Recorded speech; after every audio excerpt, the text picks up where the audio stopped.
Bowl season is officially underway, and the college football playoffs have taken center stage. The nation's top programs will battle for gridiron supremacy, while other Division I teams fight for school pride and a chance to end their hard-fought season with a bowl victory. The college football playoff system began in 2014 with a 4-team format, expanding to 12 teams in 2024, with discussions already underway about a 14-team system after the 2025 season. This shift has added excitement and clarity to the championship chase, moving away from the days of relying solely on voting committees to crown a national champion. As a result, the expanded playoff format has heightened the drama of college football, creating opportunities for underdogs to become champions and champions to become underdogs. But while playoffs are a relatively new tradition for Division I football, the playoff concept itself is far from new to NCAA football. Division I AA has operated under a playoff structure since its creation in 1978, yet the origins of a college football playoff system goes back much further than the FCS, and in fact, traces itself to another collegiate athletics organization, the National Association of Intercollegiate Athletics. The NAIA was created in 1940 to give smaller colleges a chance to play for championships across all sports, as smaller schools in the NCAA were starting to phase out of bowl game competition. In 1956, the NAIA launched a 4-team playoff to crown its football champion. This format ensured a definitive winner on the field rather than relying on polls, as was customary in the NCAA. The Montana State Bobcats claimed the inaugural NAIA title, and history was made as the first ever college football playoffs were now complete. 13 years later, the NCAA created their own playoff structure. Not for powerhouse programs like Notre Dame or USC, but for smaller schools struggling to compete at the highest levels.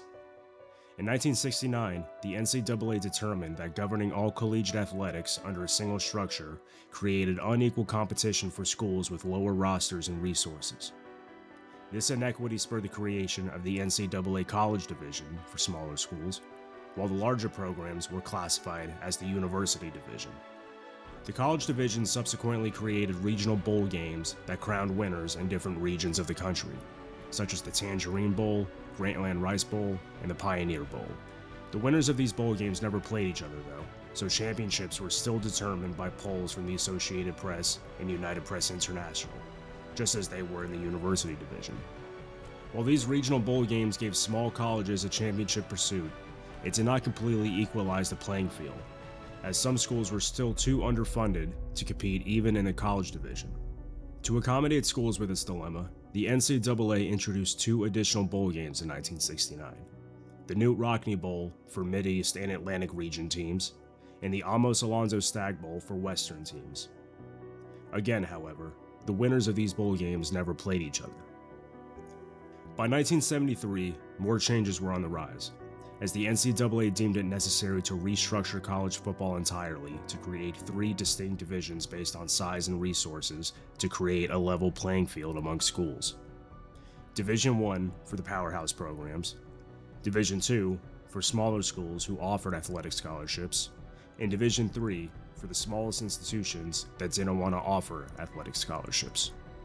With the realignment complete, the NCAA elected to adopt playoff formats for Division II and Division III football, repurposing the existing bowl games to serve as either semifinal games or as the national championship game.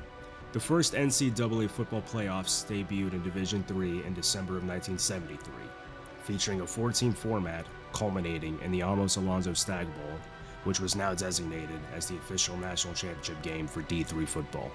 On December 8, 1973, Wittenberg University faced Juniata College in Phoenix City, Alabama. Wittenberg delivered a dominant 41-0 victory in front of 5,000 fans, earning the first Division III title and becoming the first national champions of NCAA football. Soon after the Stagg Bowl, Division II football would be concluding their 8-team playoff format that featured future Division I programs like Louisiana Tech, Boise State, and Western Kentucky University. The regional bowl games created for the previous college division served as the semifinals. Louisiana Tech defeated Boise State 38-34 in the Pioneer Bowl, while Western Kentucky edged out Grambling State 28-20 in the Grantland Rice Bowl. The two victors clashed in the Camellia Bowl on December 15, 1973, where Louisiana Tech claimed the first Division II championship with a 34-0 win over Western Kentucky. These playoff formats were groundbreaking and have remained fixtures of NCAA football ever since. The Stag Bowl remains the national championship for Division III football and has given fans over 50 years of intense matchups and legendary moments. Division II still has bowl games, but only as postseason contests for teams not qualifying for the championship playoffs. The D2 playoffs and championships have also produced great games and have garnered modest media coverage over the years as well, even featuring multiple NFL talents like Fred Dean, Rod Smith, and John Randall. Now, over 50 years after the first Division II and Division III playoffs, Division I implemented a playoff of their own, opening another chapter in the evolving nature of college football. From the NAIA's pioneering efforts to the NCAA's adoption of playoffs for smaller divisions, the sport has continuously sought ways to level the playing field and enhance competition. With the amount of changes coming to college football, only time will tell what the playoff format will look like in the future. But regardless of how the playoff format continues to evolve, one thing is for certain: you never know what could happen in the playoffs.